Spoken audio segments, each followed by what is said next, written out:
Prueba de rangos con signos de Wilcoxon y sus aplicaciones. ¿Qué es? Esta prueba estadística no paramétrica se utiliza para comparar poblaciones idénticas cuando su distribución no son normales. No sé, esto te puede sonar muy complicado. Una forma más sencilla de identificarlo es si hay una comparación de un antes y un después, con y sin algo. Sí, esto suena mucho más fácil.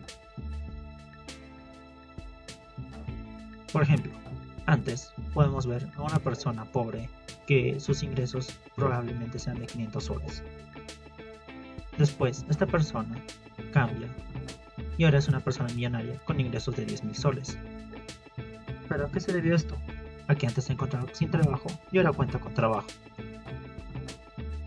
Condiciones para aplicar la prueba de rango con signos de Wilcoxon. Son dos. Los datos tienen que ser dependientes. Segundo, los datos tienen que ser ordinales.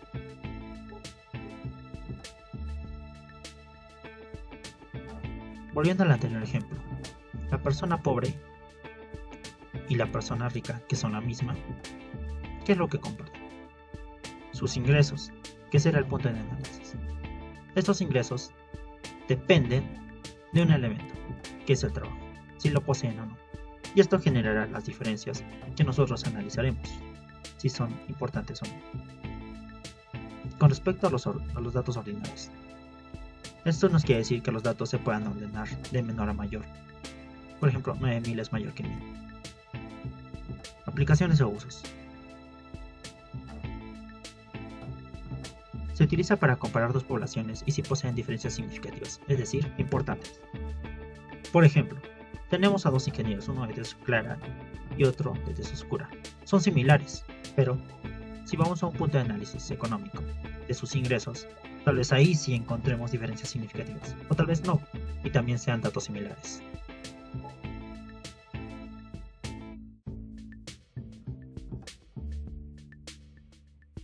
En la vida real, algunos ejemplos son efectos de las actividades físicas en la disminución del estrés laboral. Debido a la aplicación de la prueba de rangos con signos de Wilcoxon, se determinó una disminución del estrés en el personal administrativo al comparar los rangos promedios de la prueba inicial y la final. Es decir, luego de una intervención, se aplicó una prueba, pero también se aplicó una anterior, y se obtuvieron resultados.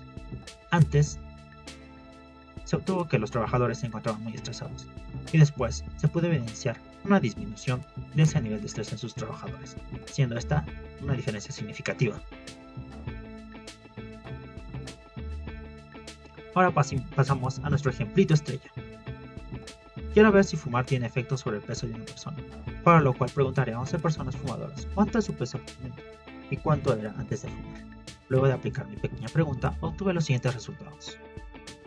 Podemos apreciar que cada individuo generó dos observaciones, una antes de fumar, después de fumar, que son sus pesos. Luego, hacemos la resta de cada uno de estos, 66 menos 76, y así sucesivamente. Luego, de cada diferencia sacamos su valor absoluto, que son los mismos valores, pero positivos. A cada valor le otorgamos un rango, que va a ir desde 1, 2, 3 y así sucesivamente, de acuerdo al orden que se encuentre, de menor a mayor. Luego, a cada rango le otorgamos un signo, que lo vamos a sacar del apartado de diferencias. Luego sumamos todos esos rangos con signos y nos va a dar un resultado de menos 64, que va a ser nuestro valor.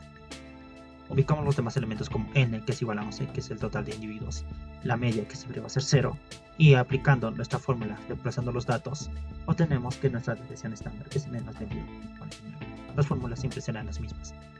Z, que es t menos la media entre la desviación estándar, nos va a dar un valor que es menos 0,95.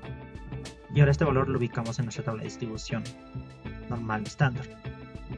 Ubicamos nuestro Z y nuestro nivel de significancia, que es 0,05, el cual nosotros colocamos, a lo cual obtenemos nuestro valor P, que si multiplicaremos 2, porque el trabajo se hace de 2 colas, por el valor de la tabla, 0.0022, lo cual nos da 0.0044. Analizando los dos datos, que es 0.0044, nos damos cuenta que es menor a nuestro nivel de significancia. Por lo tanto, se concluye que las observaciones de los pesos antes y después de fumar son distintas.